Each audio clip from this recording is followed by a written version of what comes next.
Students, NEET 2025 में physics का questions code paper का कोड 46 है। Question number 30 three identical heat conducting rods. अब आप इनको देखेंगे तो तीन आइडेंटिकल रॉड्स लगे हुए हैं। Identical heat conducting rods connected in series. This rods on one side has thermal conductivity 2K while the middle has thermal conductivity K. The left end is at combinations at 3T. यहाँ पे T temperature maintained है. The rods are thermally insulated in the steady state temperature at junction. This is T1 T2. आपसे T1 by T2 पूछा गया है. ठीक है. Question देखो बहुत ही सिंपल है. थर्मल कंडक्टिविटी का हीट का ये क्वेश्चन है. ठीक है. देखिए यहाँ पे क्वेश्चंस को अगर आप देखेंगे तो बेसिकली ये जो रॉड है ना, इस रॉड एक्चुअली ये इस टाइप से है। आपको देखने में ऐसा लग रहा है लेकिन रॉड एक्चुअली ये थ्री डायमेंशनल फिगर में अगर आप देखेंगे तो rod will be something like this. और इनका जो है ओके, इधर से ये क्रॉस सेक्शनल एरिया है, मतलब rod is something like this. ये जो रॉड है ना ये एक्चुअली इस टाइप से है, इस टाइप से कि यहाँ से अगर हीट करंट जाएगा तो इधर निकलेगा। ठीक है, ये इसका लेंथ है L, ये इसकी एरिया है A और इसकी थर्मल कंडक्टिविटी यहाँ पे 2K दिया हुआ है। देखो हम लोग क्या करते हैं ना, इसको एकदम करंट की तरह लेके जाते हैं। हीट करंट की जो हम लोग इलेक्ट्रिसिटी में जो पढ़ते थे, तो इलेक्ट्रिक करंट की बजाय अब हम यहाँ पे हीट करंट के रूप में अगर लेके जाते हैं तो इसको हम लोग एक रेसिस्टेंस से रिप्लेस कर देते हैं। जनरली क्या करते हैं हम लोग, इसको हम लोग एक रेसिस्टेंस से रिप्लेस कर देते हैं। अच्छा, अब रेसिस्टेंस का फॉर्मूला अगर आप सोचो तो वहां पे होता था resistance is equal to rho L by A. कहां पे होता था? करंट में होता था। ठीक है, इस रो की जगह पे 1 अपॉन सिग्मा हम लोग लिखते थे, एल अपॉन ए। यहाँ पे सिग्मा क्या होता था? Electrical conductivity. यहाँ पे क्या है, यहाँ पे इस सिग्मा का रोल जो है आपको थर्मल कंडक्टिविटी ले लेता है। तो यहाँ पे जो के लिखा हुआ है ना वो नीचे आ जाता है। तो थर्मल कंडक्टिविटी का रूप में यहाँ पे आ जाता है। सो अब हम लोग इसी कंसेप्ट को अगर अप्लाई करते हैं तो आप देखो इस कंसेप्ट को अप्लाई करके हम लोग कैसे आगे प्रोसीड करेंगे। जस्ट देखिए, देखिए आ जाइए। पहला वाला रॉड की बात कर रहे हैं, फर्स्ट रॉड। ठीक है, सो पहला जो है जिसमें आपके पास 2K लिखा हुआ है, इसका यहाँ पे एरिया A है, लंबाई जो है मेरा L है। ठीक है, तो इनका जो रेसिस्टेंस होगा R ऑफ दिस फर्स्ट वाले का is equal to 1 upon 2K L by A। ठीक है, उसी तरह दूसरे वाले का रेसिस्टेंस हो जाएगा R2 is equal to 1 by K L by A।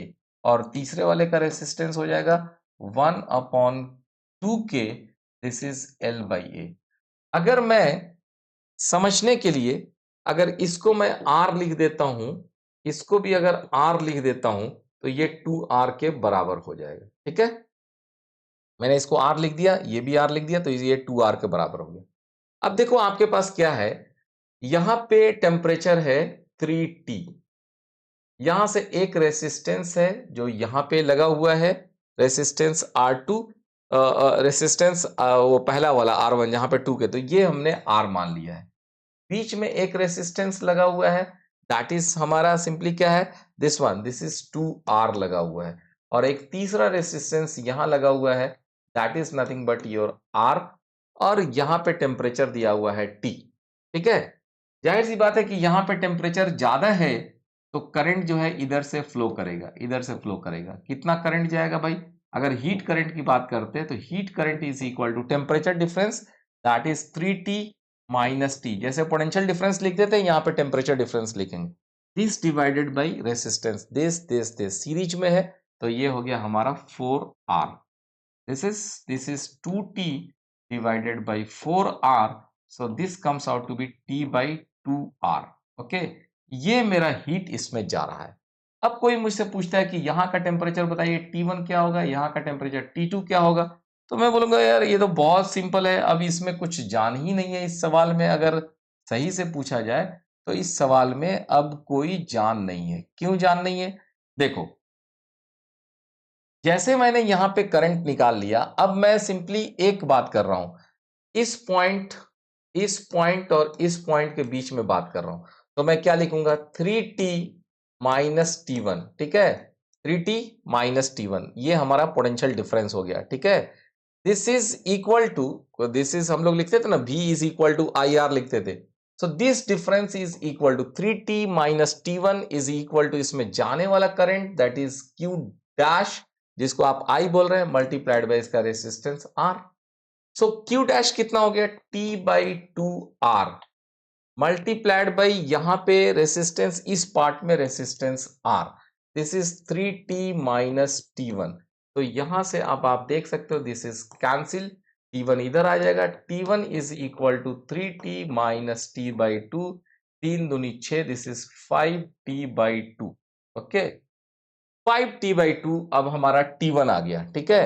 अब मुझे अगर T2 की बात करना है, T2 निकालना है, तो मैं क्या कर सकता हूं, मैं T2 निकालने के लिए मैं यहां पे दिस पॉइंट और दिस पॉइंट को कंसीडर करता हूं, ठीक है। So what I will write here, here I will write T2 minus T, मतलब ये टेम्परेचर माइनस ये टेम्परेचर का डिफरेंस, इसमें जाने वाला current that is Q dash, Q dot multiplied by ये रेसिस्टेंस R।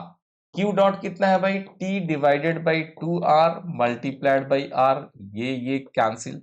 तो हमारा T2 will be how much is, ये T इधर चला जाएगा, T plus T by 2 that is 3T by 2।